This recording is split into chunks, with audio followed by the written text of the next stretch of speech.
Everyone, welcome back to my YouTube channel. This is Deepesh Bhandari. तो guys आज हम discuss करेंगे जो भी एक रिसेंटली स्कैम हुआ था, अरशद वारसी स्कैम। उसमें कैसे उन्होंने अपना पैसा लगाया था, कौन से प्राइस पर जाकर बेचा था, कितना उनको प्रॉफिट हुआ था और कैसे एक छोटा रिटेल इन्वेस्टर फंस जाता है और वो गलतियां आपको नहीं करनी है। तो ये वीडियो में हम डिस्कस करने वाले हैं। तो चलिए अपनी वीडियो को शुरू करते हैं। तो जो स्टॉक में उन्होंने ट्रेड लिया था वो था साधना ब्रॉडकास्ट।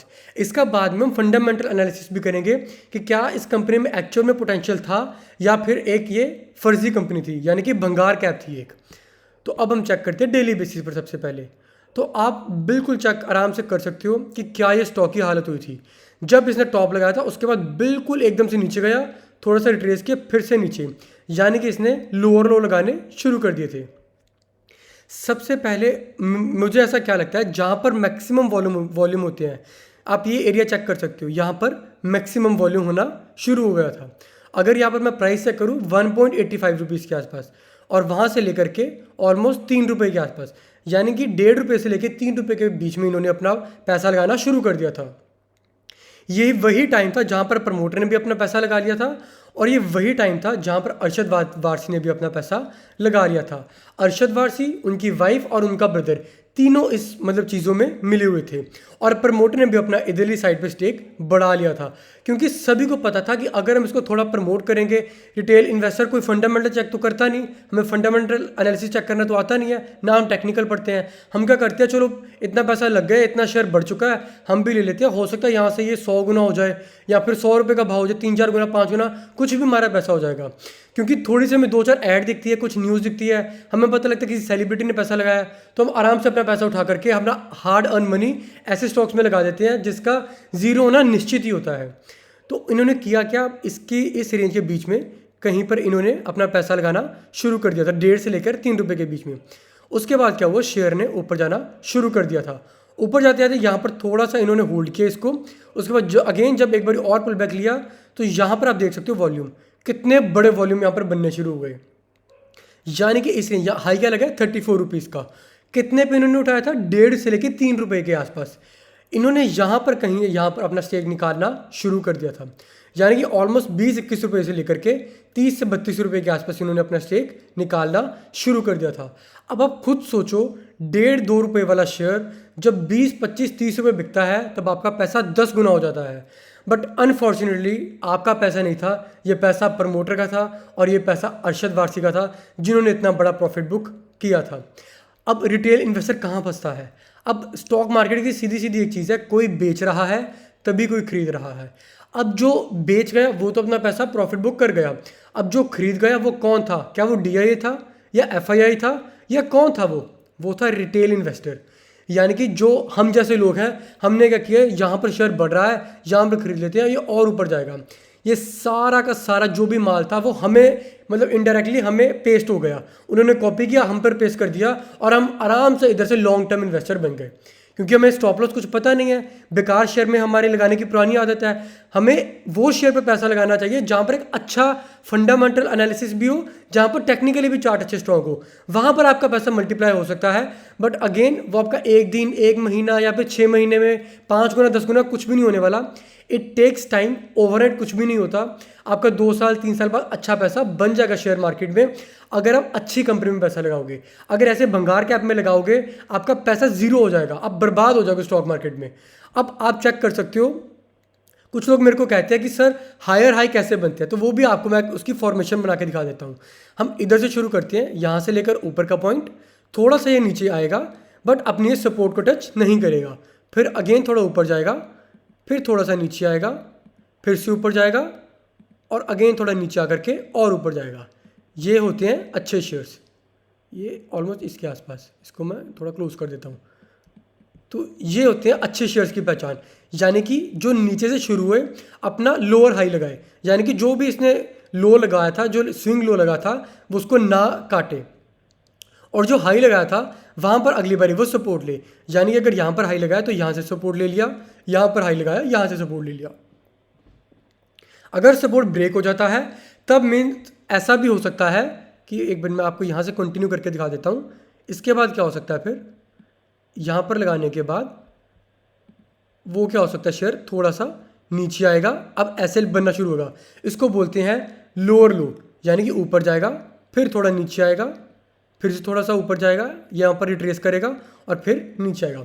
इसको बोलते हैं लोअर लो, यानी कि पहले शेयर परफॉर्म कर रहा था अच्छा और उसके बाद परफॉर्म करना एकदम से इसने डाउनवर्ड शुरू कर दिया था। इस स्टॉक में भी ऐसा ही हुआ। उसने क्या किया, एक अच्छा परफॉर्म, वीकली आपको एनालिसिस में दिखाता हूँ थोड़ा सा। इसको थोड़ी सी ड्राइंग को हम डिलीट कर देते हैं। हुआ क्या, इसने स्विंग जो लो बना था, आपको मैं थोड़ा सा और जूम इन कर देता हूँ। अब इसने किया क्या, नीचे से ऊपर गया, ऊपर से अगेन थोड़ा नीचे आया, बट जो लो था वो इसने नहीं कट किया था। अगेन थोड़ा ऊपर गया, थोड़ा सा सपोर्ट लिया, फिर से ऊपर गया, थोड़ा फिर से नीचे, और फिर एकदम से जैसे त्रिशूल की तरह एकदम से सीधा ऊपर भाग गया। एक सीधी लाइन ऊपर गई जहाँ पर ये माल सारा उनका बिक गया था और यहाँ पर हम फंस गए थे। अब आप एक चीज़ सोचो, जो यहाँ पर फंस गया है उसकी क्या हिम्मत होगी आज पैसा निकालने की। आज इसका शेयर प्राइस चल रहा है ऑलमोस्ट 5 रुपये के आसपास, इसका भाव 5 रुपये के आसपास चल रहा है। अब जिसने लिया ही 30 के आसपास है, जिसने लिया ही 34 रुपीज़ के आसपास है, वो कैसे अपना शेयर 5 रुपये का निकाल देगा। उसका इमोशन उसको बांध कर रखेगा, उसको निकलने पे मजबूर हो ही नहीं सकता। वो कब निकालेगा, जब उसको लगेगा कि अब तो मेरा पैसा यार कुछ बचा तब निकालूं। और वो पैसा कब निकालेगा, जब इसके लोअर सर्किट लगना बंद हो गए। अभी तो लोअर सर्किट पे चल रहा है, यानी कि 5% के लोअर सर्किट लग रहे हैं। आपका पैसा अब निकल ही नहीं सकता। आप निकालोगे 1 रुपये, आधा रुपये, या फिर जब तक कंपनी डीलिस्ट ना हो जाए। तो गैस इन शेयर से आप थोड़ा सा अवॉइड करके रहना, क्योंकि एक बड़ी एंटिटी, अगर कोई बड़ा सेलिब्रिटी ऐसा पैसा लगा रहा है जिसको स्टॉक मार्केट की नॉलेज नहीं है, तो उसके ज़्यादा चांसेस ये हो सकते हैं कि वो स्कैम हो सकता है। और अगर कंपनी अच्छी नहीं हो, अगर आपको एग्जांपल देता हूँ, जैसे अमिताभ बच्चन थे, उन्होंने जस्ट डायल में अपना पैसा लगाया था। जस्ट डायल अच्छी कंपनी है, अच्छा परफॉर्म कर रही थी, उसने कितना अच्छा रिटर्न भी आपको दिया। मैं जस्ट डायल का आपको एक बारी चार्ट भी दिखा देता हूँ। जस्ट डायल के चार्ट में उन्होंने 2012 के आसपास पैसा लगाया था और शेयर ने क्या अच्छा परफॉर्म किया था। उसके बाद हम चलते हैं ऑलमोस्ट 2012 के आसपास, तो ये देख सकते हो आप 2012, यानी कि 600 वाला शेयर कितना हो गया था, 1700-1800 रुपये के आसपास का। यानी कि इनका पैसा ऑलमोस्ट 3 गुना हो गया था। और ये पैसा सिर्फ 3 गुना नहीं हुआ, उसके बाद शेयर स्प्लिट हो जाता है, आपको बोनस मिल जाता है, अलग अलग चीज़ें मिल जाती है जिससे आपका पैसा और बढ़ता रहता है। बट अगर आप ऐसे स्टॉक्स में इन्वेस्ट करोगे, साधना जैसे स्टॉक्स में, मेरे से लिखवा करके ले लो, आप शेयर मार्केट को गाली देकर जाओगे कि यार पैसा यहाँ पर नहीं बन सकता हमारा, इसको हमें इसको दूरी रखना है। साधना आपको मैं बताता हूँ किधर गया एग्जैक्टली, SADHN आई थिंक यही एक स्पेलिंग थे। हाँ, साधना ब्रॉडकास्ट। आप चेक कर सकते हो, ये NSE की कंपनी नहीं है, ये BSE की कंपनी है। और BSE की ज़्यादातर कंपनियाँ ऐसे ही होती हैं, जो मतलब ऐसे स्कैम ज़्यादातर उनकी होते हैं। इस स्कैम को कहते हैं pump and dump scheme. Pump किया, उसके बाद पूरा डंप कर दिया और रिटेल इन्वेस्टर का पैसा पूरा डूब गया। टेक्निकली हमें पता है इस स्टॉक में पैसा नहीं लगाना है। क्यों नहीं लगाना है, वॉल्यूम देख सकते हो पहले, क्या बेकार वॉल्यूम कर रहा था ये। अब उधर चेक, ये वाले वॉल्यूम पे आप चेक करना, अभी ये क्या वॉल्यूम कर रहा है, 1.9 के 1 रुपये पे, यानी कि 1900 रुपये ट्रेड हुए। अगले दिन 500, 27,000, 100, 10, यानी कि 10 रुपये का ट्रेड हुआ पूरे दिन में। अब खुद सोच लो 10 रुपये क्या होता है। मतलब ऐसे स्टॉक में तो मैं अपर सर्किट लोअर सर्किट लगा दूंगा। ऐसे स्टॉक से मैं बच के रहना जिसका कोई वॉल्यूम नहीं है, कोई फ्यूचर नहीं है, और हमारा पैसा जिसमें निकल सकता है। अब हम चेक करते हैं अपने फंडामेंटल एनालिसिस। मैं जाऊंगा screener.in पे, हम चेक करेंगे SADHNA साधना ब्रॉडकास्ट। 50 करोड़ का मार्केट कैपिटल, यानी कि बिल्कुल ही बेकार कंपनी। मतलब आपके आस पड़ोस में कोई पूछ लो, कोई किसी अंकल की होगी 30-35 करोड़ की, तो ये 50 करोड़ की मार्केट कैपिटल ये इसकी है टोटल।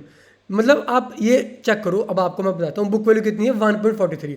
अगर यहाँ पर किसको थोड़ा नहीं समझ में आ रहा है तब मैं थोड़ा सा नीचे लेकर चलता हूँ, क्योंकि ज़्यादातर लोग क्या फंडामेंटल एनालिसिस नहीं जानते। अब आप ये चीज़ तो जानते हो, प्रो और कॉन्स किसको बोलते हैं। प्रो मतलब इसकी क्या एडवांटेजेस है कंपनी की, कॉन्स मतलब क्या इसकी डिसएडवांटेज है। कि क्या एडवांटेज है, देखो बड़ी बड़ी एडवांटेजेस, कितनी ज़्यादा एडवांटेजेस लिखी हुई है, एक भी नहीं इसकी एडवांटेज, यानी कंपनी बिल्कुल ही जीरो है।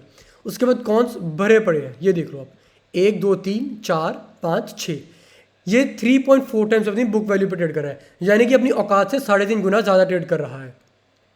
3.5 गुना इस प्राइस पे 5 रुपये पे ट्रेड कर रहा है। ये हमारा जो अभी शेयर प्राइस था 5 रुपये, यहाँ पर 3.5 गुना था। अगर 30 से 34 रुपये होता तो अब खुद सोचो कितना ज़्यादा बुक वैल्यू हो जाता।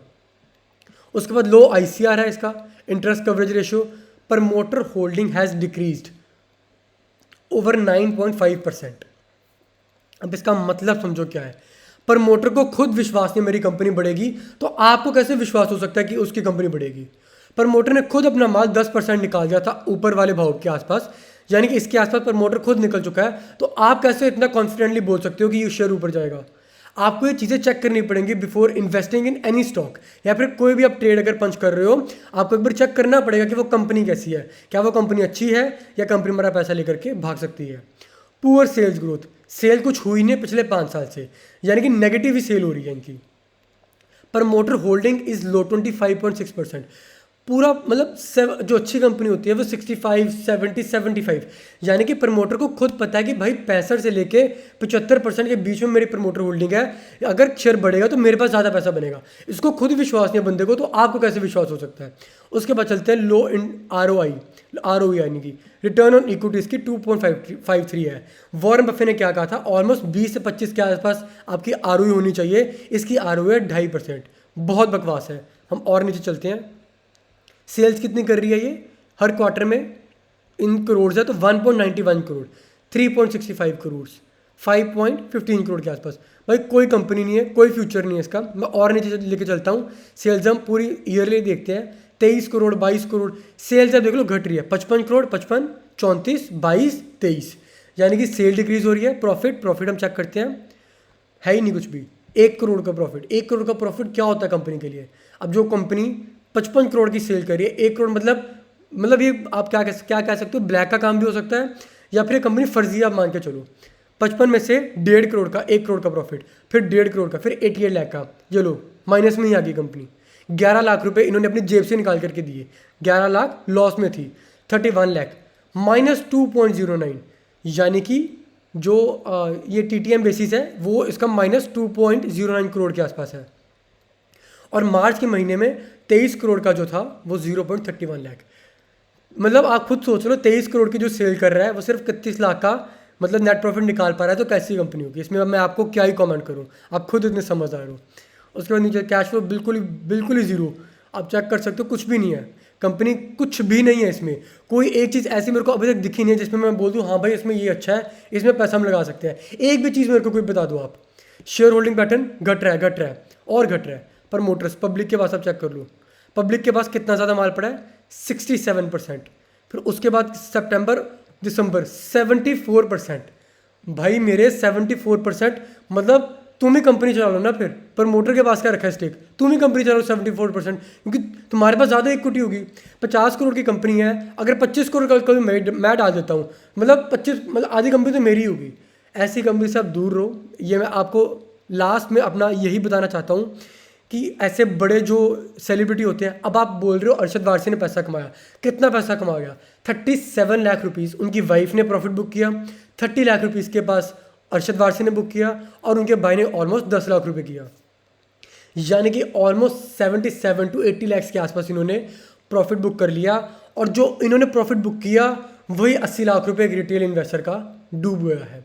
और जितने भी 75% है, यानी कि 75 करोड़, जो 50 करोड़ है, यानी कि मोर देन 50%, 75 यानी 37 करोड़ रुपए के आसपास जितना भी पैसा है वो पब्लिक का इसमें पड़ा हुआ है। और वो पब्लिक की क्या हालत हुई है आप खुद देख सकते हो, एकदम से शेयर गिर गया है। तो एट लास्ट मैं गाइज आपको एक ही चीज़ कहता हूँ, be cautious in stock market. थोड़ा सा कॉशन लेकर के चलो। हर कंपनी एशियन पेंट नहीं होती, हर कंपनी विप्रो नहीं होती जो आपको हर साल आपको अच्छा पैसा बना करके देगी।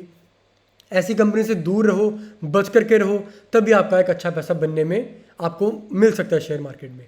गाइज अगर आपको मेरी वीडियो अच्छी लगी हो, do like, share, comment and subscribe my channel. Thank you and have a nice day.